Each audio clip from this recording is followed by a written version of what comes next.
પાડવા. તો ચાલો મિત્રો આપણે અંદર જઈને બગીચાની મુલાકાત કરીએ. આ અમારા પ્રભુ કાકા છે જે વોચમેનનું કામ કરે છે. આ છે ગાર્ડન જે તમે જોઈ શકો છો. જો મિત્રો કેટલા સારા ગાર્ડન છે. તો ચાલો મિત્રો આપણે અંદર જઈએ.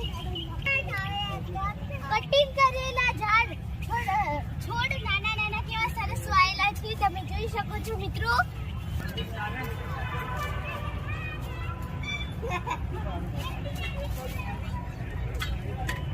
મિત્રો આમાં તમે કસરત કરી શકો છો.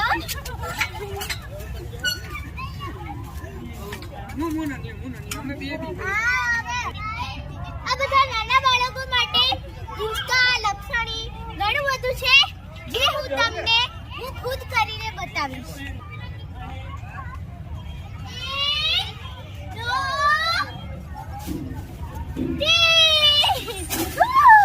હિંચકાની મજા.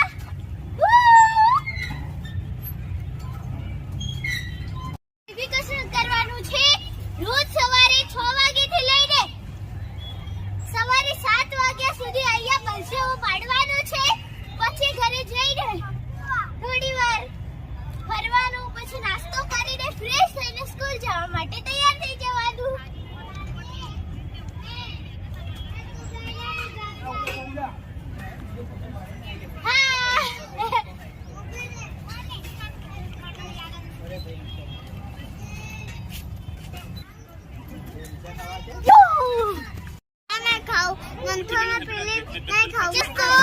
अब करते हैं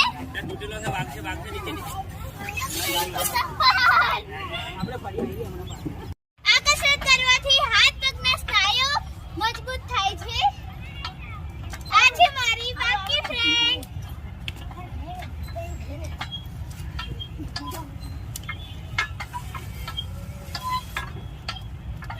અહીંયા તમે શાંતિથી બેસીને કુદરતી વાતાવરણ નિહાળી શકો છો. આ બગીચાનું વાતાવરણ રાત્રે ખૂબ જ સરસ રહે છે એટલે આ વાતાવરણને અમે રાત્રે નિહાળવા આવ્યા છીએ.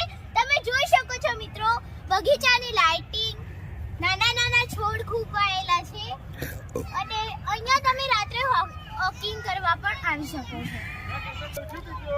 જુઓ નાના બાળકો પણ રમે છે અહીંયા બોલથી. દાદાઓ પણ બેઠા છે અને મોટા ઘણા બધા ભાઈઓ પણ છે તમે જોઈ શકો છો. મિત્રો આ બગીચામાં સૂચના મારેલી છે તમે ખુદ પણ જાતે જોઈ શકો છો.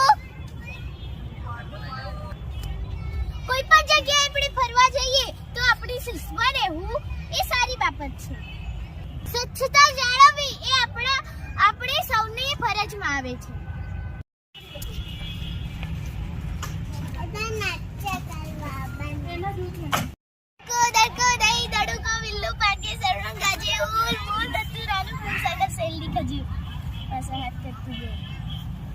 મારો ગોળિયો બળી દયો ભાળ્યો ખાલી કરીને જોઉં.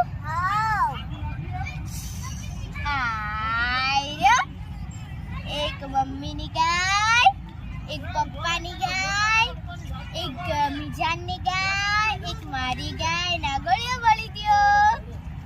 બળી દયો ખણ ખાતો